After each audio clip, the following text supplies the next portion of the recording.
man. Tell us a little bit about yourself, man. How long were you Muslim? What made you leave? Yeah, I wasn't like when I grew up, I was a Christian, and my family was at least, but I was kind of far away from God, and I judged people. I judged like Jesus for what people did.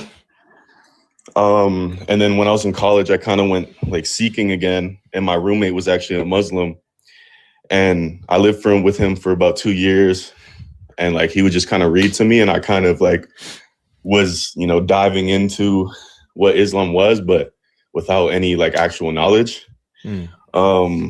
And my brother, he's a Christian. And like one day I was talking with him, and like he was like asking me about like my religious stuff and like what I believed in and whatnot. And I was like, yeah, like I'm about to take my Shahada or whatnot. I'm about to become a Muslim. And then he was like, bro, like, do you know who Muhammad is?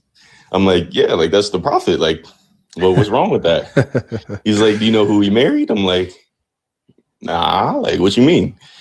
And then he kind of just told me like off rip, like he's like, yeah, like he married a 6-year-old and then consummated her at 9. Yeah. And then my heart like sunk to my stomach. And I'm like, you mean to tell you the Dawa guys didn't tell you this? Nope. My roommate, I don't even think he knew it at the time. And he was born Muslim. But yeah, like my heart sunk to my stomach, and like immediately like I knew that wasn't, right. Like it doesn't take rocket science to know whether that's right or wrong. Right. So I kind of like right there, it kind of died for me. Like I was like, yeah, there's no way in that I'm ever following a man that did anything like that, because I have nieces that are like around that age and they're Arabic. So like I was literally talking to my girlfriend the other day, and I was like crying about it because, it hurts me to see something like that happen, and it happens today still. So like it was crazy. Yeah. Wow. So do you have you got Muslim friends that you're still connected to? Yeah. So right now I'm trying to like evangelize that same guy. Like I'm talking to him. I kind of gave him the dilemma. But, I want to get into like the morality issue once we're able to get past it. But, he's kind of like doing the hopscotch thing you'd be talking about. Yeah. Yeah. But it's kind of hard. My other one, he's like, yeah, like I'll never change my religion because, that's what he grew up in. And I'm like, bro, like if I show you this stuff and you don't believe it, like what's going on? Yeah. Wow. Well, at least you got out of there, man. It sounded like you it was right before you really got indoctrinated that you're like, because you were still able to think and critically think, and you was like, okay, yeah, nah, I can't rock with this, man. Absolutely not. Yeah, absolutely not.